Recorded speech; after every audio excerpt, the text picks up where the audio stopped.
MT media Odisha को subscribe करें, bell icon को ज़रूर दबाएं। अल्हम्दुलिल्लाहि नहमदुहु व नस्तईनुहु व नस्तगफिरुहु व नु'मिनु बिही व नतवक्कलु अलैहि व नऊज़ु बिल्लाहि मिन शुरूरि अनफुसिना व मिन सय्यिआति अअमालिना। मन यहदिहिल्लाहु फला मुज़िल्ल लहु व मन युज़लिल्हु फला हादिय लहु।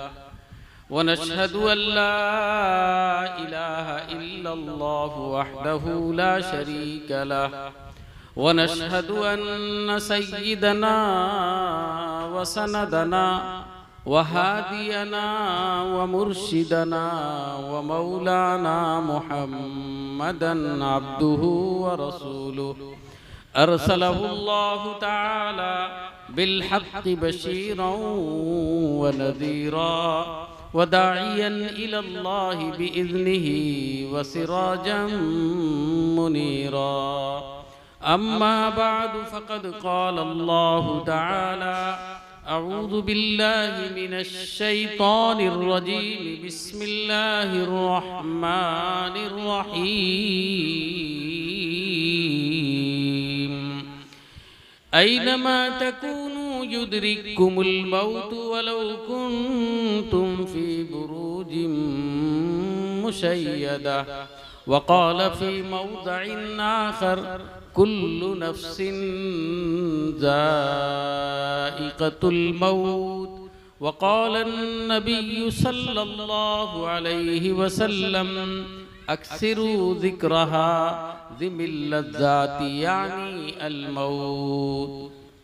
सबसे पहले थोड़ी देर, ज़्यादा देर मैं आपका नहीं लूँगा, बहुत कम देर लूँगा। ज़रा आगे आगे, ये सामने मुंह चिढ़ाता हुआ दिखता है, अच्छा लगता नहीं। आइए आगे आइए, आओ आओ, डरो मत, आ जाओ, आराम से बहुत आराम से आइए। चौकी लेके चले आओ। राशन कार्ड में कितना मजा लगता है लाइन में खड़े होते वक्त में ना। अगर मेरा यहाँ है, पहले डब्बा रख देते हैं, फिर पीछे घूमते रहते हैं, फिर बाद में आके मेरा डब्बा सरका कैसा होता है ना, वो सब होता रहता है। मेरे अजीज़ों दोस्तों, हम जिसकी महफिल में बैठे हैं वो ज़ात रसूल अकरम सल्लल्लाहु अलैहि वसल्लम की ज़ात। यहाँ बैठना सवाब, सुनना सवाब, देखना सवाब, समझना सवाब और सोचना भी सवाब, हर चीज़ कार्य सवाब है। इसलिए मेरे अजीज़ों दोस्तों, अच्छी महफिल में बढ़ चढ़ कर हिस्सा लेना चाहिए। मुझे मेरा ही एक शेर याद पड़ा कि बढ़कर जो उठा ले सागर को वो साक़िए दौरा होता है। जो आगे बढ़ के कमान संभाल ले वही ही सिकंदर, वही ही कमांडर कहलाता है। तो ऐसी महफिलों में हमेशा आगे बढ़ना चाहिए। तो एक बार दरूद शरीफ फिर पढ़ लो। अल्लाहुम्मा सल्ली अला सय्यदना शफीअना हबीबना तबीबना मौलाना मुहम्मदिन नबील उम्मी व अला आलिही व अस्हाबिही व बारका व सल्लम तस्लीमन कसीरन कसीरा। मेरे अजीज़ों दोस्तों, मैंने मुख्तसर सी एक आयत और एक छोटी सी हदीस पाक का आपके सामने तिलावत किया है। आज इसी सिलसिले से 2-5 बातें अर्ज करूंगा। अल्लाह से दुआ करें अल्लाह रब्बुल आलमीन मुझे भी आपको भी सही समझ की तौफीक अता फरमाए। अल्लाह पाक हम तमामों को सिराते मुस्तकीम पर चलाए। ये जलसा जो दरअसल ईसाले सवाब की नीयत से रखा गया है, मरहुमा के नाम से रखा गया है। मकसद ये है कि इसके सवाब को अल्लाह पाक उनके रूहानियत तक पहुँचाए, अल्लाह उनको अपनी जिवारे रहमत में जगह अता फरमाए और इस सवाब को उनके लिए ज़ख़ीरे आखिरत और ज़रिए निजात का अल्लाह पाक सबब बनाए। हम भी दुआ करेंगे अल्लाह पाक उनको आला से आला मरातिब अता फरमाए, उनको बुलंद मुकाम अल्लाह पाक अता फरमाए और उनके पसमानदगान को अल्लाह रब्बुल आलमीन सब्र जमील अता फरमाए। मेरे अजीज़ दोस्तों, दुनिया में आज तक होश संभालने के बाद से आज तक, होश संभालने के बाद से आज तक हम जो कुछ अपनी आँखों से देख रहे हैं वो सब झूठा है। सब झूठी है, सारी चीजें झूठी हैं, सब दोगुली हैं। सारी चीजों में आप देखेंगे दोगुलापन नजर आएगा। एक दुनिया में वाहिद चीज है जिसकी हकीकत का कोई इनकार नहीं कर सकता और अपनी आंखों से देख भी रहे हैं और वो सच है, वो है मौत। नहीं, इख्तिलाफ है किसी का? अरे मौत के सिलसिले से किसी का इख्तिलाफ है? हिंदू को पूछो वो भी कहता है कि मरना है, क्रिश्चियन को पूछो वो भी कहता है, जोइस को पूछो वो भी कहता है, तमाम अदियान के लोगों को पूछो, मुसलमान को पूछो, तो सभी यही कहते हैं कि एक दिन मरना है, लेकिन अभी नहीं मरना है। मसला है अभी नहीं मरना है। मुझे याद आ रहा है बहुत छोटेपन में, मैं असल में जलसे की नीयत से नहीं बैठा हूँ, 2-5 बातें अर्ज करके दुआ के लिए मुझे बुलाए गए कि आप जाएंगे जरा दुआ कर देंगे। तो इस निस्बत से मैं आपको बता रहा हूँ ये हमारी कौम का एक मिजाज है। सबको कहते हुए सुनोगे कि मौत बरहक है। मेरी दादी माँ मरहूम मर गई, सुबह उठती थी तो कहती थी मौत बरहक है, बिस्तर में जाते वो कहती थी मौत बरहक है, लेकिन जब मरने का टाइम आया कहने लगे मुझे बचा लो, मैं अभी मरना नहीं चाहती। गौर कर रहे हैं कि नहीं कर रहे हैं? ये एक अजीब चीज है। सब बोलते हैं मुंह से, लेकिन हकीकत के वक्त में सब जो है मुनकिर हो जाते हैं, इनकार कर लेते हैं।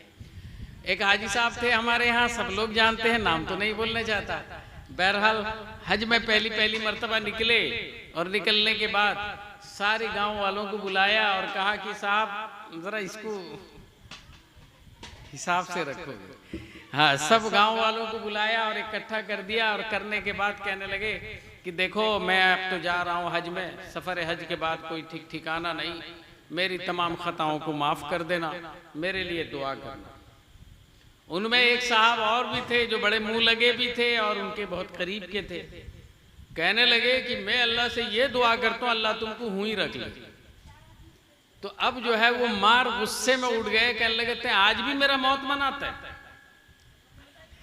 तो ये है मौत जिसके बारे में सब बोलते हैं, लेकिन जब हकीकत की बात आती है सब जो है उल्टे पांव भागने की कोशिश करते हैं। मेरे अजीजों, एक कड़वी हकीकत है, दुनिया की एक सच्चाई है, ऐसी सच्चाई जिसके बारे में किसी को इनकार नहीं है। कुरान का 2 टोक फैसला है, कुल्लु नफ्सिन ज़ाइक़तुल मौत, जो भी पैदा हुआ है उसको मौत का मजा चखना ही है, जायका मौत का चखना ही है। मेरे अजीजों, मेरे दोस्तों, बस ये है कि थोड़ी सी यकीन दिल में आ जाए, थोड़ा सा वो जज्बा, वो कैफियत, वो जो एक है होना चाहिए दिल में, वो दिल में बस जाए तो फिर दुनिया से खुद ब खुद नफरत हो जाएगी। शेख सादी शिराजी अलैहि रहमान ने अपनी किताब में ये लिखा, जहां ए बिरादर नमानंद बकस, दिल अंदर जहां आफरी बंदोबस्त। दुनिया है भाई किसी के साथ रही न कभी रहेगी, दिल को दुनिया पैदा करने वाले के साथ लगा। गौर कर रहे हैं कि नहीं? दिल को दुनिया पैदा करने वाले के साथ लगा, इसलिए कि मकुन तकिया बरमुल को दुनिया वो कि बिसियार कष्टों तू परवरदा कुछ, कि इसने बहुतों को पाला। ऐ इंसान तू भरोसा मत कर, इस पे भरोसा मत कर, मकुन तकिया दुनिया पर और दुनिया की जाहो जलाल पर, उसकी अजमत पर तू कभी भरोसा मत कर। इसलिए कि ये बदबख्त दुनिया ऐसी है कि जिसको उसने पाला देखो फिर उसी ने उसी को मार डाला।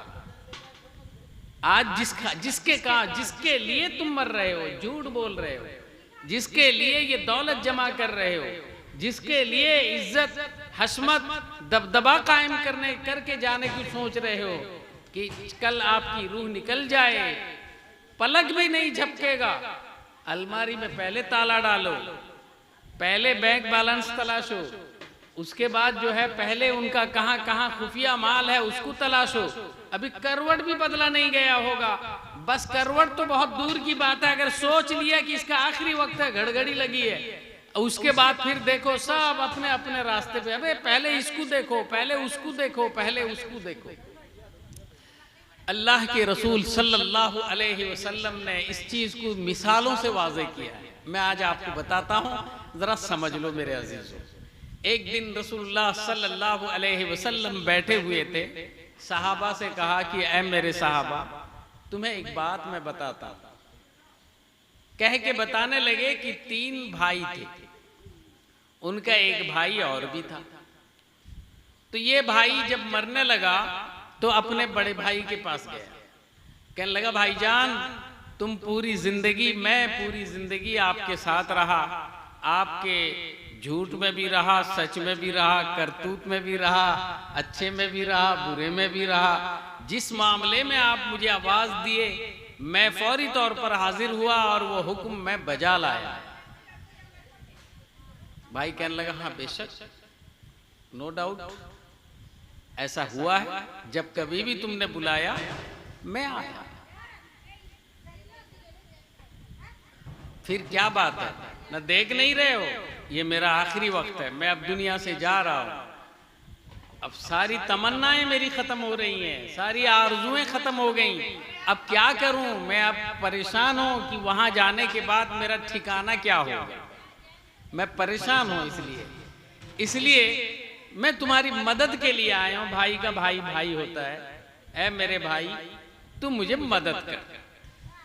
कहने लगे काय का मदद, कैसा मदद, मदद फदद कुछ नहीं, मैं क्या तेरी मदद करूंगा, हाँ अलबत्ता ये बात जरूर है, तू मरेगा तो मुझे थोड़ा सा दुख होगा। ओ जवाब सुनो, मरेगा तो थोड़ा सा मुझे दुख होगा, बकिया मदद फदद क्या है, मैं खुद की मदद नहीं कर पाता हूं, तेरी क्या मदद करूंगा, जब हक।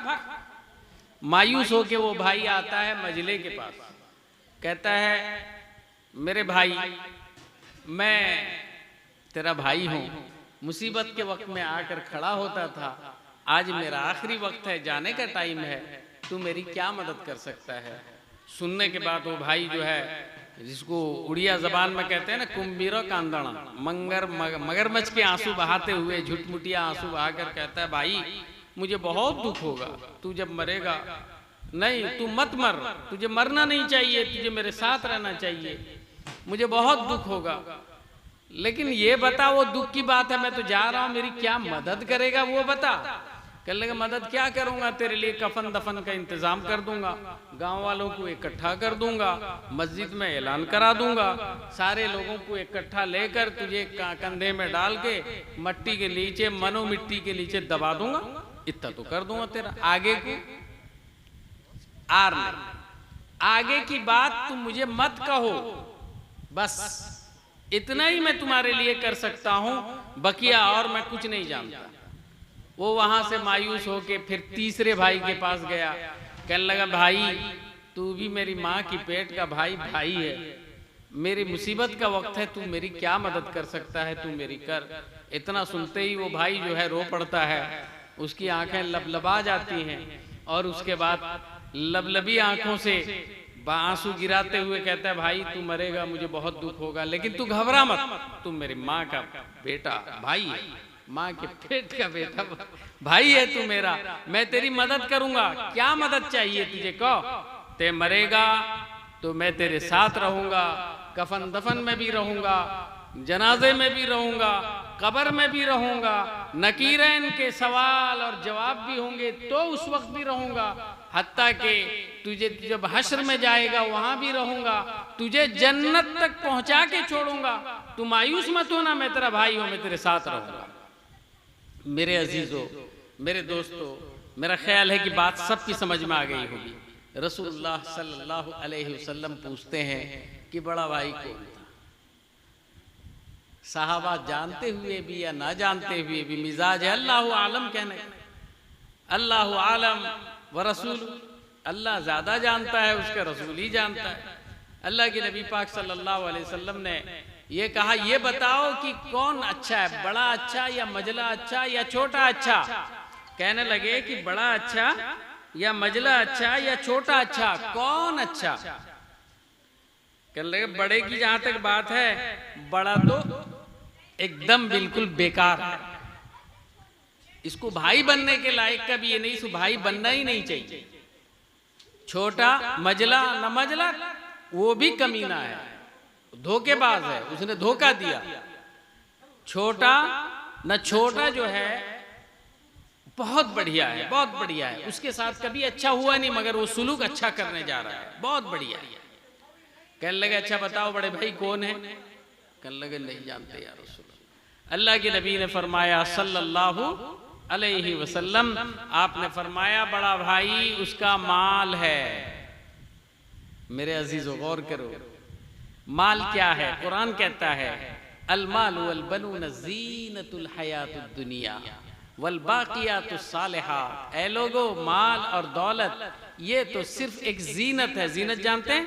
वो जो क्रीम पाउडर ब्यूटी पार्लर में जाने के बाद लगा लेते हैं, काले गोरे हो जाते हैं, लेकिन थोड़ा सा पानी का जोर से जब मार दोगे तो असली रूप आ जाता है।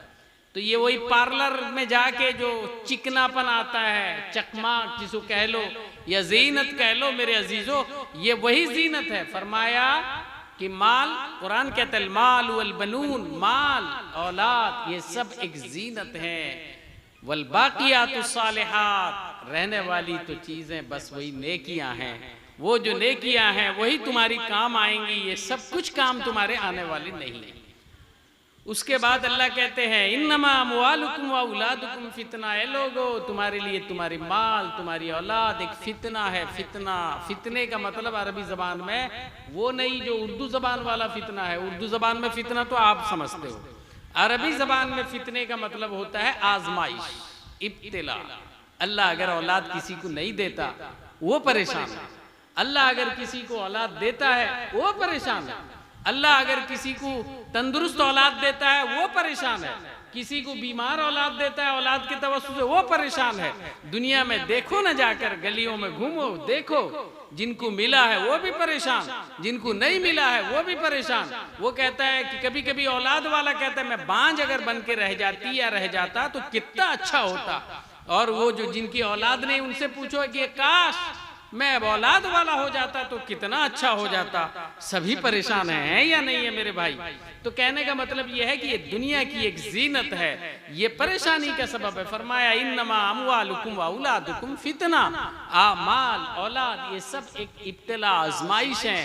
अल्लाह देता है तो फिर आजमाइश के लिए देता है। बहरहाल मेरे अजीजों दोस्तों, अर्ज करने का मंशा और मकसद सिर्फ ये है कि बड़े भाई की तो बात खत्म हो गई। बड़ा भाई कौन था, मजला कौन था पूछा अल्लाह के नबी ने, आपने फरमाया सल्लल्लाहु अलैहि वसल्लम मजला उसकी औलाद। यहाँ सब बैठे हुए, ईमानदारी से बोलो, आज तक अब्बा कहाँ हैं? अब्बा के बगैर हम लोग रह नहीं सकते, अब्बा के बगैर हमारी जिंदगी गुजर नहीं सकती। कल अब्बा थोड़ा सा टैं हो जाए, थोड़ी सी उनकी रूह निकल जाए, 10-15 मिनट के बाद वही जबान बोले कि जल्दी इनको पहुंचाओ, रखो नहीं, लाश को रखना अच्छा नहीं, अब्बा को अब्बा के घर में पहुंचाओ, अब्बा जल्दी वहां जाकर आराम करेंगे। 1 मिनट के लिए भी मेरे अजीजों रखने के लिए लोग तैयार नहीं है। सच है या नहीं है? ये हकीकत है या नहीं है? 1 मिनट, 1 लम्हे के लिए भी रखने के लिए तैयार नहीं है। जितने जल्दी रिश्तेदारों को बुलाओ, जितने जल्दी ऐलान करो, उनके तमाम इंतजामात करो और उनको जो भी जैसा हो सकता है जितने जल्दी कंधे में लेके पहुंचा दो। जबान मीठी जबान से क्या कहेगा, जहां का खमीर है वहां जाना चाहिए, वहां पहले लेके पहुंचा दो। वही अब्बा जिनके लिए वो रोता था, आज वही अब्बा के लिए उसकी जबान बदल गई है। मेरे अजीजों, ये है औलाद। और औलाद का काम क्या है? सिर्फ यही है कि वो आपको मरने के बाद अगर हो सके, अगर पढ़ी लिखी औलाद है तो फिर भाई बहुत अच्छी बात है, वो कंधे में डाल के आपको मनो मिट्टी पहले दाड़ देगी, उसके बाद साल भर 2 साल, साल भर के बाद एक सालाना जलसा करा देगी, चालसी चारम करा देंगे। और या नहीं तो कुछ लोगों को बुला के कुछ थोड़ा साल में एक बार अब्बा जब याद पड़ते तो करा देंगे। इसके अलावा और कुछ है क्या मेरे अजीजों? लेकिन आपने उनके लिए पूरी जिंदगी झूठ बोला, आपने उनके लिए पूरी जिंदगी लोगों को धोखा दिया, आपने उनके लिए पूरी जिंदगी माल और दौलत को नाजायज तरीके से इकट्ठा किया, आपने उनके लिए अल्लाह उसके रसूल की नाफरमानी को बोला, आपने उन्हीं की मोहब्बत में आकर हर वो काम किया जिससे अल्लाह भी नाराज, रसूलुल्लाह भी नाराज। ये सब काम आप मोल लिए बड़े खुशी खुशी, लेकिन जाते वक्त हाल ये है कि वो धोखेबाज ने तुम्हें धोखा ही दे दिया। कुरान कहता है भाई ये सब आजमाइश है। इसलिए मेरे अजीजों दोस्तों, फरमाया कि मजला भाई उसकी औलाद थी, और उसके बाद फरमाया छोट तीसरी न तीसरा उसका अमल था।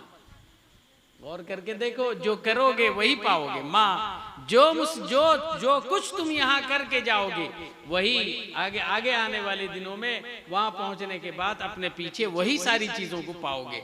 इसलिए मेरे अजीजों दोस्तों, ये बात सुनने में गरचे खराब लगती होगी या फिर कुछ को अच्छी भी लगती होगी, लेकिन ये एक हकीकत है जिसे आज नहीं तो कल, कल नहीं तो परसों, परसों नहीं तो मौत से कुछ लम्हा पहले आपको यकीन करना होगा, यकीन करना ही होगा। एक सहाबी रसूल है, मुस्लिम शरीफ में एक रिवायत है, उनका इंतकाल हो रहा है। तो इंतकाल से कुछ देर पहले जब वो नज़े की आलम में, अभी नज़े की आलम में नहीं है बल्कि बहुत कैफियत में है, तो उस वक्त जो है एक तरफ सर करके वो रो रहे हैं, दीवार की तरफ मुंह करके रो रहे हैं। उनका बेटा आता है, कहता है अब्बा जान आप तो उन सहाबा में हो जिनको रसूलुल्लाह सल्लल्लाहु अलैहि वसल्लम ने दुनिया ही में बशारत दे रखी है कि आप जन्नती हैं, फिर आप रोते क्यों हो, काहे के लिए आप रोते हो? वो सहाबी रसूल कहते हैं रोने की बात नहीं, बात असल में यह है कि मैं ये सोच रहा हूँ कि मेरी जिंदगी का 3 दौर है, आपकी जिंदगी का भी 3 दौर है, पूरे आलम की जिंदगी का भी 3 दौर है। देखो वो सहाबी कहते हैं कि मेरी जिंदगी का 3 दौर है। एक दौर वो भी था जब मैं रसूलुल्लाह का नाफरमान था, मैं जब रसूलुल्लाह के खून का प्यासा था, मैं हमेशा ये चाहता था कि किसी कोई सूरत बने, मोहम्मद की गर्दन नऊजुबिल्लाह मेरे हाथ लगे और मैं काट के कुफ्फार मक्का के सामने रख दूं, इनाम से सरफराज किया जाऊं। ये मेरा शौक था और इसी तगोदूद में सुबह शाम जद्दोजहद में मैं लगा रहता था, हमेशा कोशिश करता रहता था। और दुख अल्लाह ना करे, अल्लाह ना करे, अगर खुदा ना खास्ता कोई इंसिडेंट ऐसा हो जाता, कोई हादसा मुझसे ऐसा हो जाता, मैं ये काम कर गुजरता। बोल बेटा तेरा बाप कभी जन्नत क्या, जन्नत की खुशबू भी उसको नसीब नहीं होती। ये मेरी जिंदगी का एक दौर था। फिर उसके बाद एक दौर मेरी जिंदगी का वो भी आया कि मैं सीधे रसूलुल्लाह सल्लल्लाहु अलैहि वसल्लम की खिदमत में पहुंचा। और खिदमत में पहुंचा, मैंने कहा है मोहम्मद हाथ बढ़ाओ, मैं तुम्हारे हाथ में बैत करना चाहता हूं। अल्लाह के नबी ने बगैर चूचेरा के सोचे समझे हाथ बढ़ा दिया और मैंने उस पर हाथ रख लिया और मैंने बैत कर ली। और मैंने ये कहा कि अगर मैं इस्लाम ले आऊं तो क्या मुझे मिलेगा, उसके बदले में मुझे क्या मिलेगा? नबी पाक हुजूर मोहम्मदुर रसूलुल्लाह ने फरमाया अल इस्लाम यहदिमु मा कान क़ब्ला, अल हज्ज तहदिमु मा कान क़ब्ला, अल हिजरतु तहदिमु मा कान क़ब्ला, अल हज्ज यहदिमु मा कान क़ब्ला। यानी इस्लाम ले आओगे तो पिछली सारी गुनाह तुम्हारी मिटा दी जाएंगी, पिछला सब कुछ बेबाक हो जाएगा। और अगर तुम हिजरत करोगे तो तुम्हारे गुनाह मिट जाएंगे, और अगर तुम हज करोगे तो तुम्हारे गुनाह मिट जाएंगे। अल्लाह के नबी ने उस वक्त ये फरमाया कि ये 3 चीज़ों से गुनाह मिट जाते हैं, और तुम तो बड़ा काम करने जा रहे हो, इस्लाम ला रहे हो, इसलिए तुम्हारे पिछले सारे गुनाह मिट जाएंगे। खुदा की कसम उस वक्त अगर कोई मुझे पूछे कि मोहम्मद का चेहरा कैसा था, मैं शर्म से पानी पानी था कि जिसके लिए मैं पूरी जिंदगी धोखा देता रहा, जिसके लिए मैंने पूरी जिंदगी जो है ये हरकत की कि गर्दन उनकी मेरे हाथ में आ जाए, कोशिश करूं, करता रहा। लेकिन आज वही आदमी है कि बगैर चेहरा के मेरी तरफ हाथ बढ़ा रहा है, और मैं शर्म से मैं वो चेहरा बता नहीं सकता। लेकिन मैं खुश था कि आज की जिंदगी मेरे लिए अजीम है, आज का दिन मेरे लिए अजीम दिन है। मेरे अजीजों ये कहकर वो चुप हो जाते हैं और ये कहते हैं काश मेरी मौत अगर उस दिन आ जाती, काश मुझे मौत अगर उस दिन आ जाती तो मैं क्या ही खुश नसीब होता, बख्शाया मैं सीधे जन्नत को चला जाता। लेकिन मौत मेरी उस वक्त नहीं आई। और उसके बाद फिर मेरी जिंदगी का वो आखिरी दौर शुरू हुआ जब रसूलुल्लाह सल्लल्लाहु अलैहि वसल्लम की फुतुहात का दौर चला, और फिर मैं गवर्नर बना, मुशीर कार बना, हुकूमत के बड़े बड़े ओहदों में रहा, और इस्लामी हुकूमत का एक बड़ा जिम्मेदार बना, और मैंने बहुत फुतुहात हासिल किए। लेकिन अब मुझे डर लग रहा है कि कहीं अल्लाह की पकड़ में मैं ना आ जाऊं। कौन कह रहा है? अरे सहाबी रसूल कह रहे हैं, जो सहाबी रसूल जिनके बारे में कह दिया गया है कि बख्शे बख्शाए हैं, सहाबी हैं। हुजूर कहते हैं सहाबतु कुल्लुहुम अदूल, मेरे सारे सहाबा इंसाफ परवर हैं। हुजूर कहते हैं सहाबतु कन्नुजूम, फबिय्यिहिम इक्तदैतुम इह्तदैतुम, मेरे तमाम सहाबा सितारों की तरह हैं, अगर उनमें से किसी एक की राह को अख्तियार कर लोगे तुम कामयाब हो जाओगे। वो सहाबी में से वो सहाबी कहते हैं कि अब मेरा क्या होगा, अगर अल्लाह के यहाँ मैं जाऊं तो मेरा क्या होगा। ये है खौफ खुदा मेरे अजीजों, ये है खौफ खुदा। तो वो सहाबी कहते हैं अपने बेटे से कि बेटा जब मेरा इंतकाल हो जाए मुझे कफनाने दफनाने के लिए ले जाओ, गुस्ल दे दो, कफना दो, कफना देने के बाद मेरा जनाजा पढ़ दो, पढ़ देने के बाद कंधे में लेकर मेरी वो कब्र तक ले जाना, और कब्र तक लेने के बाद बेटा तुम वहां से वापिस ना आना, बल्कि वहां ठहरना, इतना देर तक ठहरना जितना देर तक ऊंट को काट के उसके गोश्त को बांट दिया जाता है, तकसीम कर दिया जाता है, उतने देर तक वहां इंतजार करना, ताकि मैं मेरा देख लूं कि मेरे रब ने मेरे साथ कौन सा फैसला किया है और मैं ये फैसले को देख लूं। मेरे अजीजों दोस्तों, मुस्लिम के अंदर में ये रिवायत मौजूद है। अर्ज करने का मंशा मकसद ये है कि आज हम जिस दौर से होकर गुजर रहे हैं, आप खुद सोचिए कि हम किस दौर से गुजर रहे हैं, हमारा क्या होने वाला है।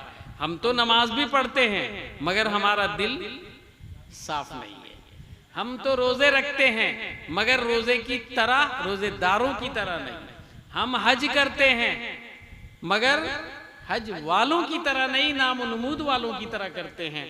हमारे वो तमाम आमाल हम जो कर रहे हैं, मैं ये नहीं कहता कि मुझे पूछो, आलिम को पूछो, मौलवी को पूछो, आपके अंदर बैठा हुआ दिल है, वो दिल जिसको रसूलुल्लाह ने फरमाया इन्न फिल जसद लमुज़गतुन इदा सलुहत सलुहल जसदु कुल्लु व इदा फसदत फसदल जसदु कुल्लु अला वहियल क़ल्ब। आपके बदन में एक गोश्त का लोथड़ा है, वो ठीक तो सब ठीक, वो खराब तो सब खराब। रसूलुल्लाह कहते हैं वो तुम्हारा कल्ब है, वही सबसे पहला मास्टर है, वही सबसे पहला हाकिम है, उसी को पूछ दो भाई, वो बता देगा कि आप गलत कर रहे हो कि सही कर रहे हो। एक चोर चोरी करने से पहले अगर अपने दिल को पूछे तो उसे पता चल जाएगा कि नहीं साहब क्या सही है क्या गलत है। वो बहानाबाजी अलग है, मैं बीवी को तलाक दे दिया, बीवी के साथ ही मैं रहना चाहता हूँ, मैं झूठ सच बोल देता हूँ, अब वहाँ गवाह 10 टोकू लाके इकट्ठा करके खड़ा कर देता हूँ, साहब ये गवाह है, ये गवाह है, ये गवाह है। भाई अल्लाह देखता है, भाई भाई ना हुआ भाई अल्लाह, अल्लाह उसके रसूल, जो भाई जो अल्लाह के दरमियान अल्लाह ही जानता है। लेकिन मेरे अजीजों दोस्तों, उससे पहले अपने दिल को तो पूछ, वो बताएगा कि नहीं साहब तूने दिया है कि नहीं दिया है। तो सबसे पहला मास्टर आपका ये है, सबसे पहला हाकिम आपका ये है, सबसे पहला आपको राह दिखाने वाला ये है। तो मेरे अजीजों मेरे दोस्तों, अर्ज करने का मंशा ये है कि हम सब काम करते हैं लेकिन सब में होता है रिया, सब में होता है दिखावा, सब में हो है गरूर, सब में तकब्बुर, सब में घमंड, सब में ये सारी चीजें खुल खुल कर नजर आती हैं। इसलिए मेरे अजीजों दोस्तों, याद रखना अच्छी तरह से कि अगर बाज अल्लाह वाले ऐसे भी गुजरे हैं जो ये कहते हुए गुजरे हैं कि अब हम तो सब किए लेकिन फिर भी यकीन नहीं आता है कि अल्लाह के दरबार में क्या हो। मैं एक वाकया हजरत उमर फारूक का बताता हूँ। हजरत उमर फारूक कहते हैं रजी अल्लाह ताला अन्हु, कल क़यामत के दिन अगर ऐलान होगा कि एक आदमी को छोड़कर सब के सब जन्नत में चले गए हैं तो मुझे डर लगता है कि मैं कहीं वो आदमी ना हूं। और अगर ऐलान हुआ कि एक आदमी ही जन्नत में जाएगा, सारे लोग जहन्नम में जा रहे हैं, मैं ये समझता हूं कि शायद वो आदमी मैं भी हूं। तो खौफ और शौक, इन दोनों के दरमियान का नाम ईमान है मेरे अजीज।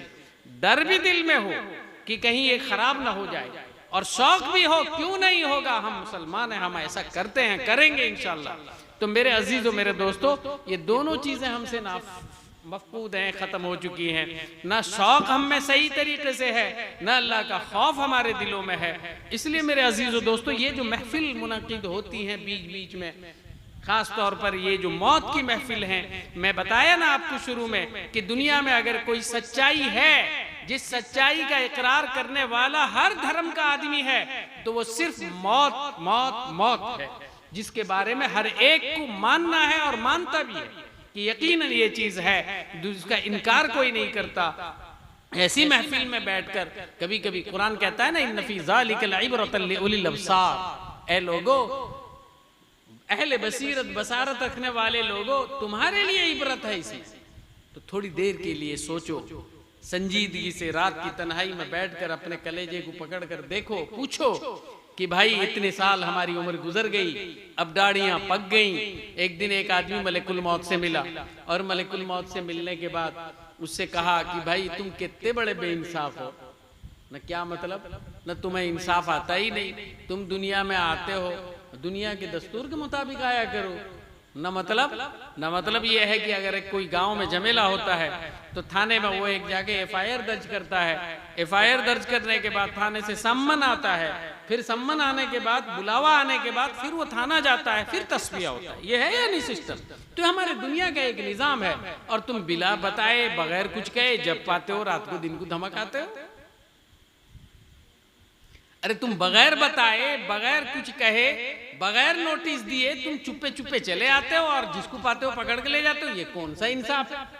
मलिकुल मौत ने कहा कि भाई मैं कोई बेइंसाफी नहीं करता, मैं हमेशा इंसाफी करता हूँ। ना काहे का इंसाफ, ना इंसाफ देखो, मैं कभी नोटिस दिए बगैर नहीं आता हूँ न। अच्छा, नोटिस दिए बगैर कैसे नहीं आते हो? न सुनो, जब तुम राह चलते हुए धक्का खा लेते हो और ये लगने लगता है कि अब तुम मरने वाले हो, मगर फिर अल्लाह शिफा दे देता है, तुम अच्छे हो जाते हो, तो ये मेरी तरफ से नोटिस होता है कि ये मरते छोड़ दिया, वो मरते छोड़ूंगा नहीं।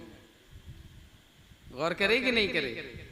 और उसके बाद कहता है कि जब तुम छोटे भर के थे, जवान थे, कुलकुलाते थे, लेकिन उसके बाद तुम्हारी हड्डियां कमजोर हो गई, कुआं आप सलामत नहीं रहे, तो मेरी तरफ से नोटिस है कि अब तुम्हारा टाइम आया, अभी तैयार हो जाओ। कहते कहते कहता है जब तुम्हारी दाढ़ियां पक जाती हैं तो मेरी तरफ से नोटिस, जब तुम कमजोर हो जाते हो तो मेरी तरफ से नोटिस, जब तुम्हारे पोते निकल आते हैं जिसके लिए तुम बहुत खुश होते हो, ये मेरी तरफ से नोटिस कि अब जगह खाली करो, तुम्हारा नाइब आ गया, वो अब आने वाला है, वो अब हुकूमत करेगा, तुम दुनिया से जाओगे।